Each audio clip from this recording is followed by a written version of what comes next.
What's cracking with you people? This is the Devious Wolf and welcome back to another episode of Grand Theft Auto San Andreas. In the last one, we did some money missions for Woozy, and I said I was going to go off and get my girlfriends to really like me. And I did. It took a while. It was not fun. It actually took so long that I'm going to have to upload that part in a separate optional part because, let's be honest, it's kind of tedious and I don't want to force you guys to watch that if I don't have to. But in the meantime, I have bought another house, got some new threads by courtesy of my new and very, very loving girlfriends. And bad boys, what you gon' do when the sure one done come for you? I'm sorry, that just caught me off guard. Also, the hooker walking right behind my new car. But in this one, we're going to continue the asset mission that Woozy set us on for Millie, which kicked off that whole grinding for your girlfriend's thing. And in the meantime, I have gotten Millie to a point where she likes me enough to give me the card, which actually didn't take me getting her to max out. It just took... You know what? You'll see in the bonus episode. But just know that I have the asset mission.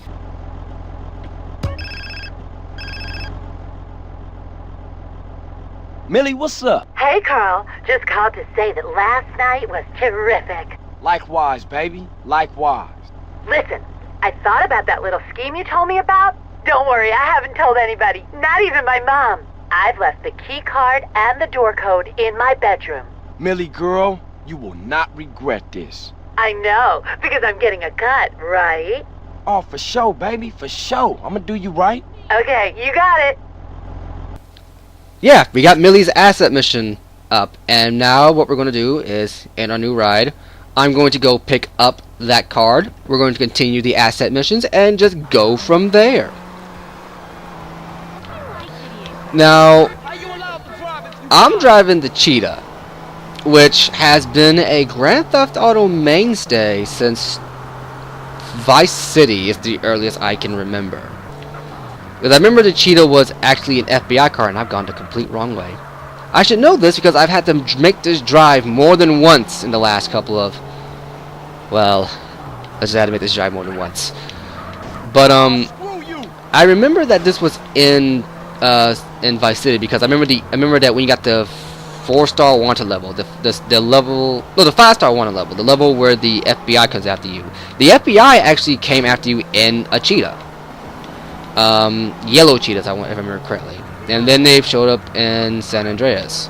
And they're pretty much my favorite car in the series. I like the way they looked inside this game. I like the way they played inside this game. And I like the way they looked, like the way they seem. And I just generally like this car all around. And I ended up using it for a good portion of the time. Now, we are in Millie's room. I did not mean to do that. I did not mean to do that. I did not mean to do that. What we're going to do is we're going to get her key card, which has some weird face on it, and a little something just for humiliation's sake, because you never know. Also, if this is just her house right here, wow, just wow. I mean, I know we've seen this inside the place once before, but I mean, this is your daily accommodation. You come home to this every day. And here's the thing, you know there's more to the house than just that room.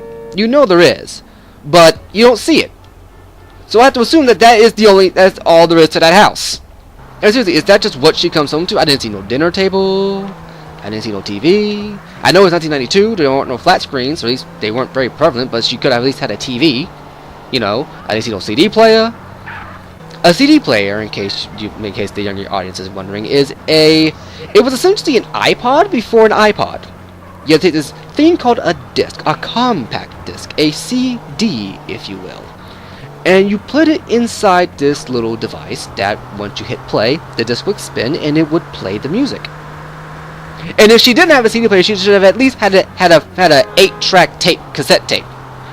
Now, for our younger viewers, a cassette tape was essentially like a CD, except even smaller, ran with tape, like literal tape, like easily tearable tape, that played music in a and you would have to manually rewind the entire tape to listen to a song. I don't know how many people know about that or don't know about that, but that is a thing we had to do. But anyway, I didn't see nothing in there, and I'm just like, Millie, how do you live? Just how? Well, at any rate, we're going to head into the Four Dragons Casino. We're going to continue on with this mission chain and get our reward for it. Also, while I was doing the stuff with the girlfriends, my driving skill is dang near maxed out. Just dang near maxed out.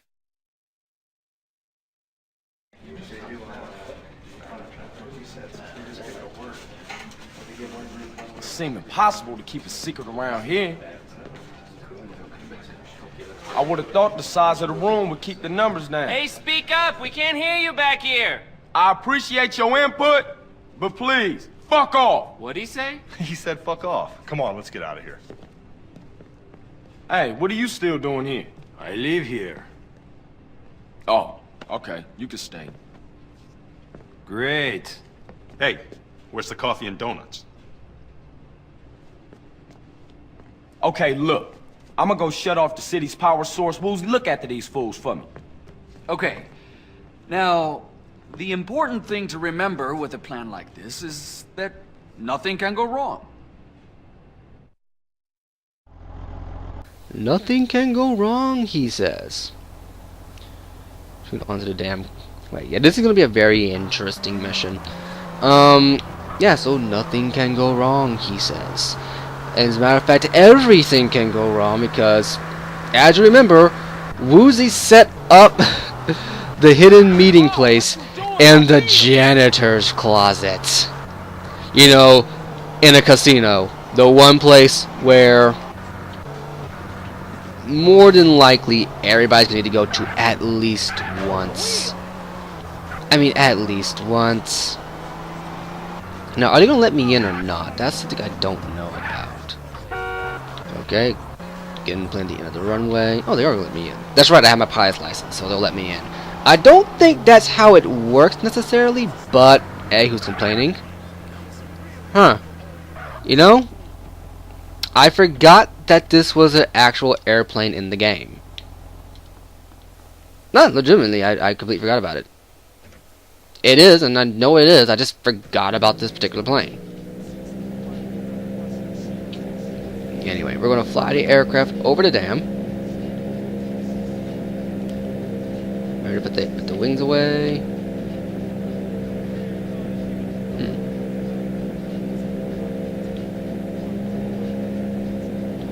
Okay, so now we got to bank right.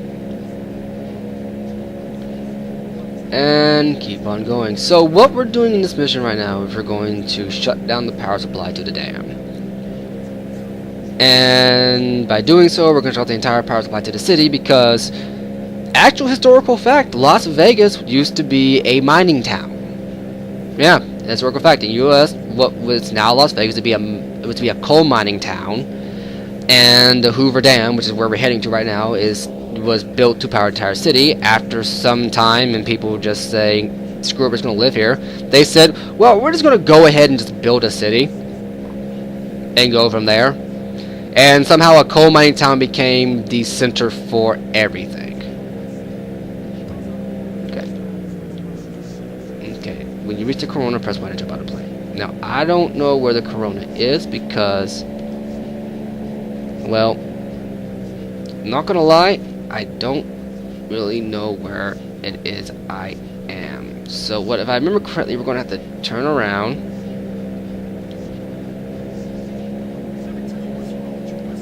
Okay, so judging from that, judging from the yellow marker, it is up, so we're gonna go up a little bit. Now I remember why I don't like this plane. This plane, you cannot look around in it at all. Like, you just cannot look. Okay, so Where is the core? Oh, there it is. Huh. It is the one difficult part about this mission, especially due to bad weather. Okay, we're gonna jump from the plane. And since there's no one in the plane, it's gonna fall down and crash.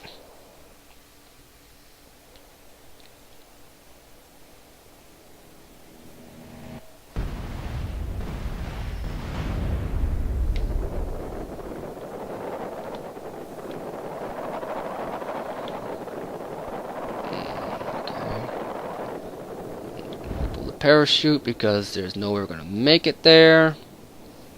Naturally. So now, after I'm fairly certain alerting the entirety of the dam to our presence, I mean, there's no way you can just let a plane crash into the side of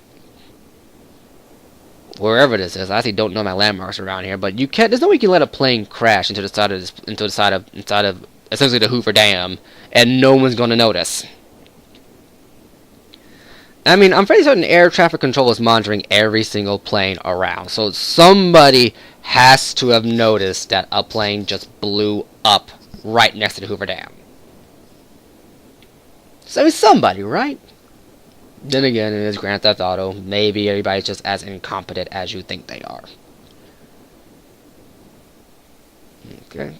And we're going to bring it in just a little bit more. And here we go.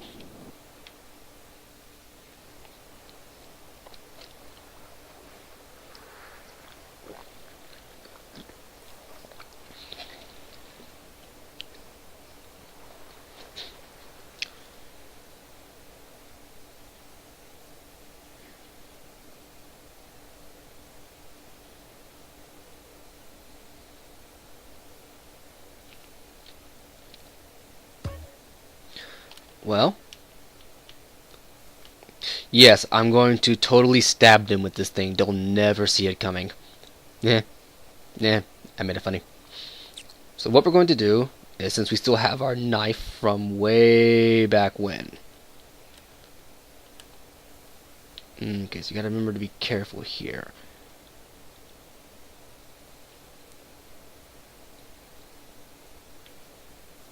Okay. I'm not gonna lie, I don't know how far down that guy patrols. But since you want to wait till he turns around and then try to get to that crate as fast as you can.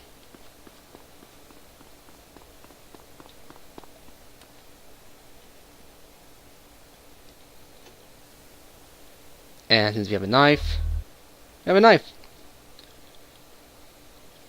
And remember, we can just sneak up and stab the guard.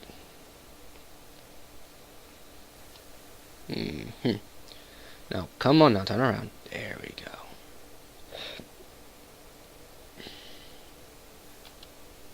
And in the neck, go to sleep. Okay, he's gonna turn around. If I remember correctly, he turns around. Yep.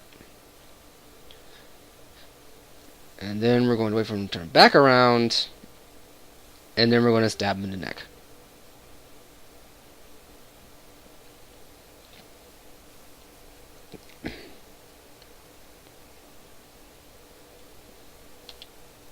And there you go.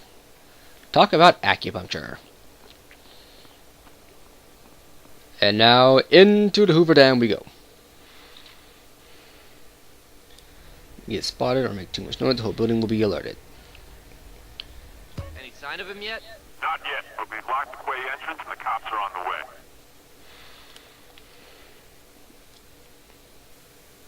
So there are two enemies right now, and what we're going to do is we're going to kill both of them. If I can find that one guy. There he is. Let's see, how far does he come? How far does he come forward? Come all the way forward? No.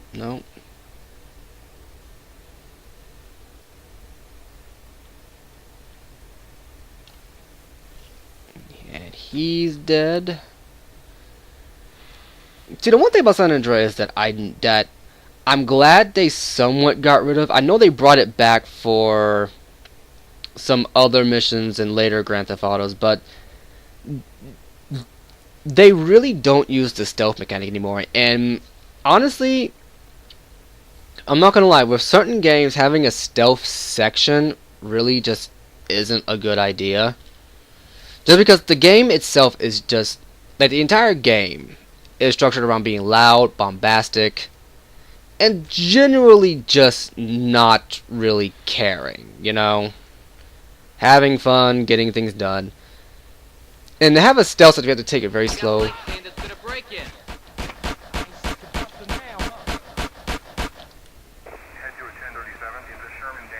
Okay, so I somehow completely messed that up. Luckily, we killed 2 of them in the place that I didn't fail the mission. But still, you know, I did not see those guys coming, and I'm like, okay, red dots. Oh, I can easily sidestep this. But this is what I mean. Like, a game like this really isn't built for stealth sections. So I don't know why they have them.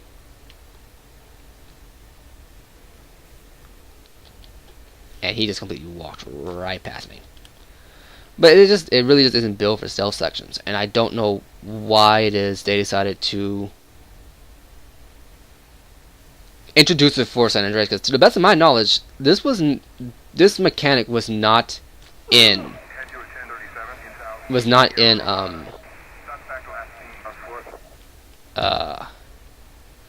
okay, so there we go.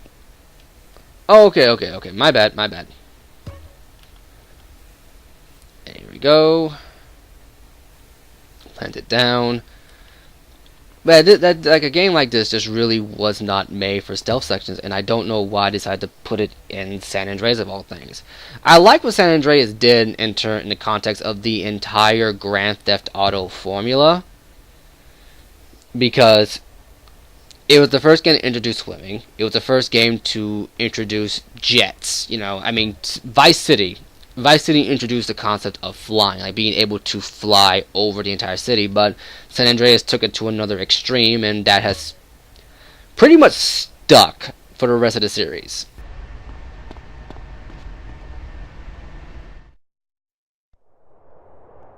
Shit, they must have took a wrong turn someplace. What the f... Oh, shit, somebody done locked the hatch. We've got him trapped. There's no way off that ledge.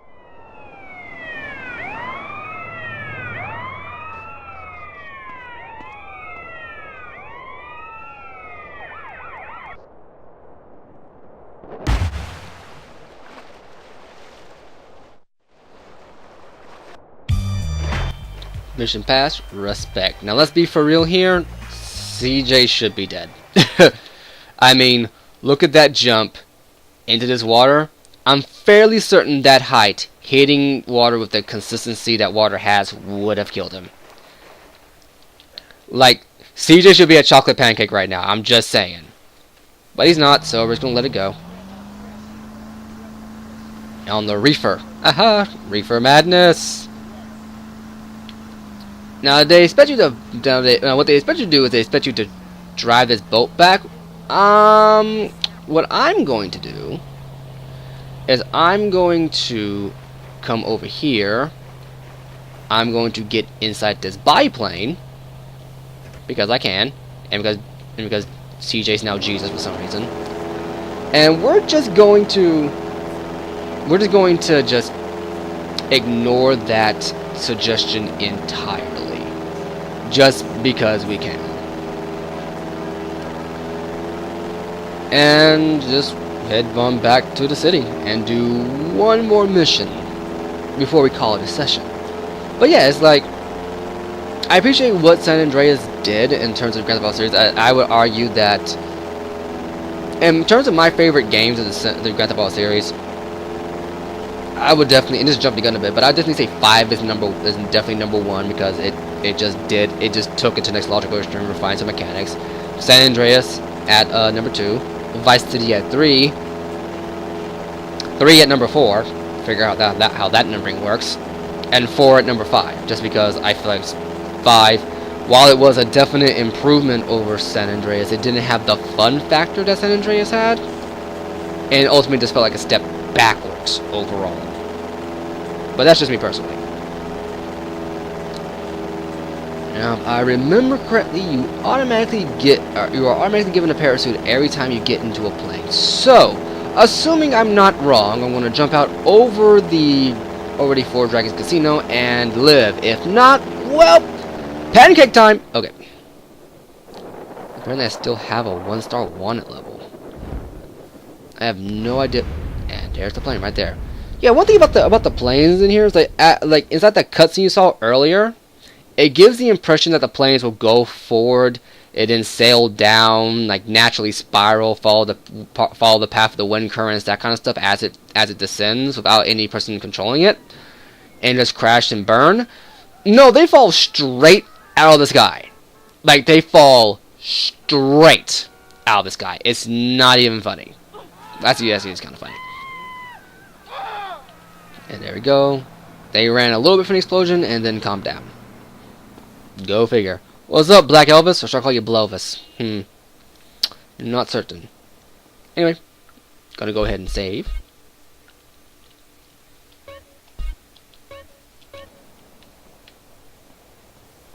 Go ahead and saved, and now we're going to go in, do one more asset mission, and call it a session. Not gonna lie, that last mission was kinda anticlimactic, you know? Don't know why I just felt that way. Alright, here's the plan. It's all about the art of deception. While I get as much heat on me as possible, y'all get away with the green. Question, how does the Mafia normally move cash out of Caligula's? Bingo. Stripes for Mr. Zero here. Hey, good job, you little ass Ow. kisser. Ow. So, we gonna steal ourselves an armored car and respray it so it looks like one of the regular trucks. What about the police escorts? Whenever they move cash around, they use police motorcycles as outriders. Exactly what I was thinking. Come on, come with me, and we gonna go get some cop wheels.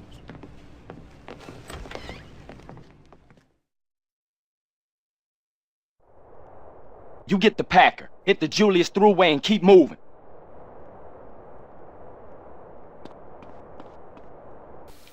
Now here's how this works.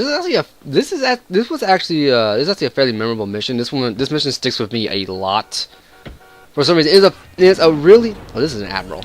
It really sticks with me, and I don't know why, because it's a very simple mission. Maybe because it's a time limit up there, but you got 11 minutes. Though technically speaking, since it's GTA time, it's 11 hours. Well, 12 hours, but that's technicalities at this point in the game. What you got to do is you have to go around and steal 4 police motorcycles, and then drive them up the back of a ramp truck. You know, those things that for the most part, when you see them on the road, you just drive up the back, do a ramp off them, get an insane stunt bonus, and just ignore it from there. Yeah. Now we gotta find that, but what we gotta do first is steal some cop cars. And I actually like this concept. Now, here's what we gotta do here. Okay, I messed up on that. Should have gotten a faster car. Okay, this is not gonna end well. I'm gonna put 2 in his head. And we're gonna pull off, because this is not going to end well, period. Now, what you gotta do is, because I'm fairly certain that you will get a wanted level regardless. I don't think there's a single instance of getting these motorcycles that you won't get a wanted level for. And at a 2-star wanted level is when the police in the cars show up, and they can be some of the more difficult individuals to deal with when you're doing missions. And here's the thing about that, you know, when you're not actively trying to piss off the police, you know, they're really annoying, but when you're actively trying to do it,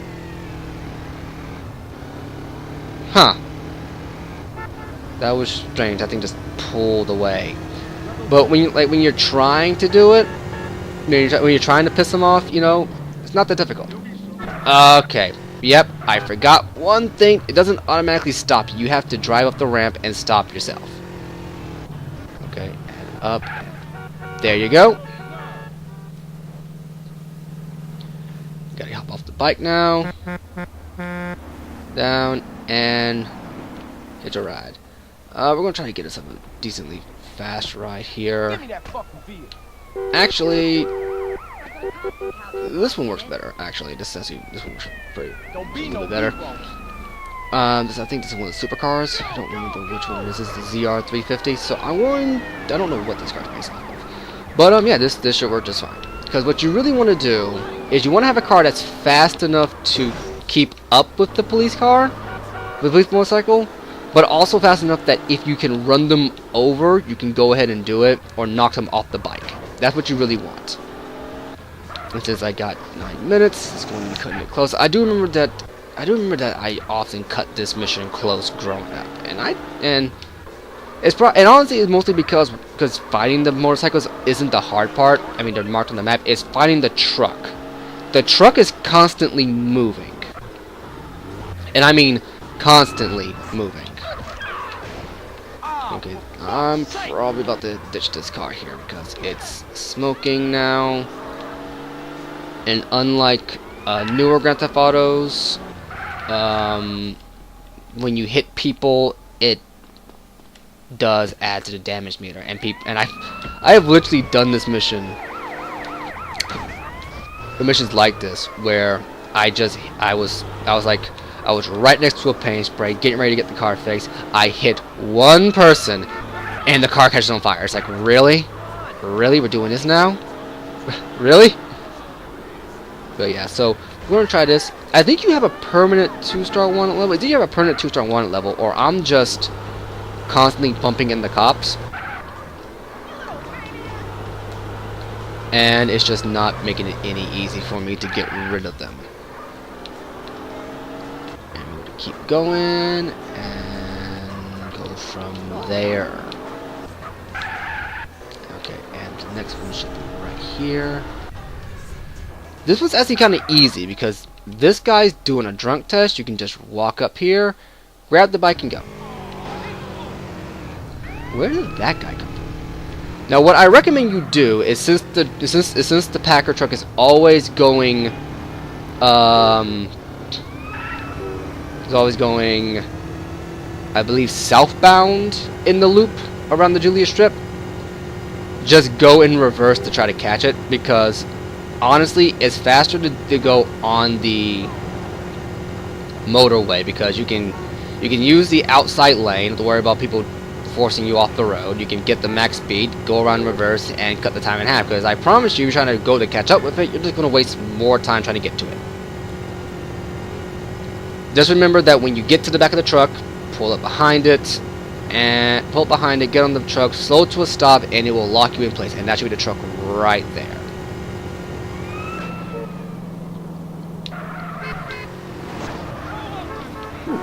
It's a good thing my motorcycle skills was really high, or else that would have knocked me off and cost me some time. And I'm gonna get up here, and there we go. How is he locking that thing into place? That's my question. Okay, so we're going to have to do this the hard way.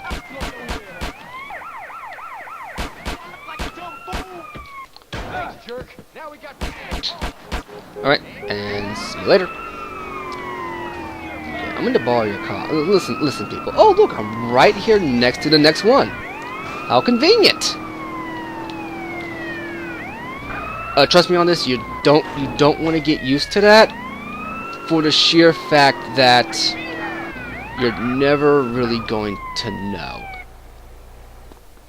Now, did they notice me? Oh, I have a 2-star wanted level, and they didn't say anything. I'm gonna keep going, pull up drift here, and there it is.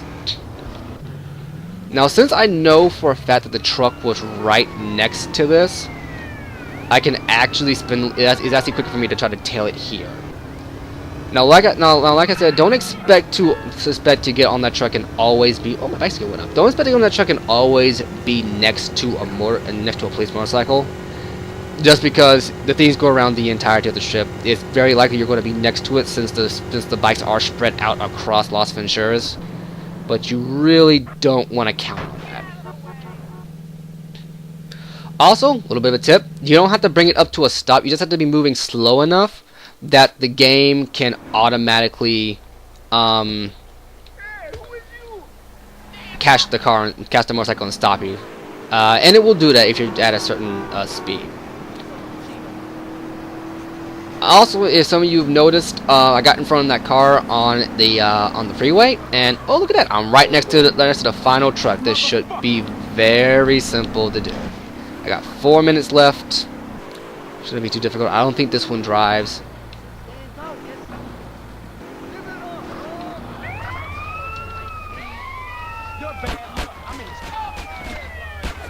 Good, that worked just fine. Gonna grab this. Deuces! Or not. The one thing about the police motorcycles is that I remember this was such a cool idea, given the police motorcycles to use, but when I actually got one, like the first thing I did when I found out that the police had motorcycles to use, I need to get a police motorcycle. This is gonna be so much fun. Also, I am wasting so much time right now. This is gonna be so much fun. Then I got one, and I'm like, this thing is so crappy. You know, it's not that fast, and it doesn't turn well. Which is odd, because you think it would be moderately, like, decently fast and handle decently well. It really doesn't. It handles like, well, it handles really stiffly. But yeah, so we got the final motorcycle. All we're gonna do now is just pull up on the back of the Packer. Just past the bouquet there. Why there's a bouquet on the highway, I will never know.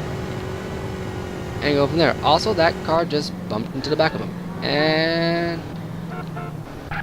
there we go.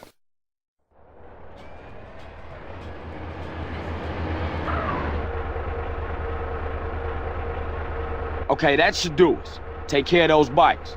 Now get out of here.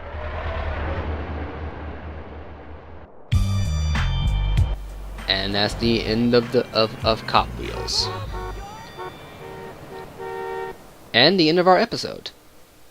This has been the Devious Wolf, and I'll catch you later.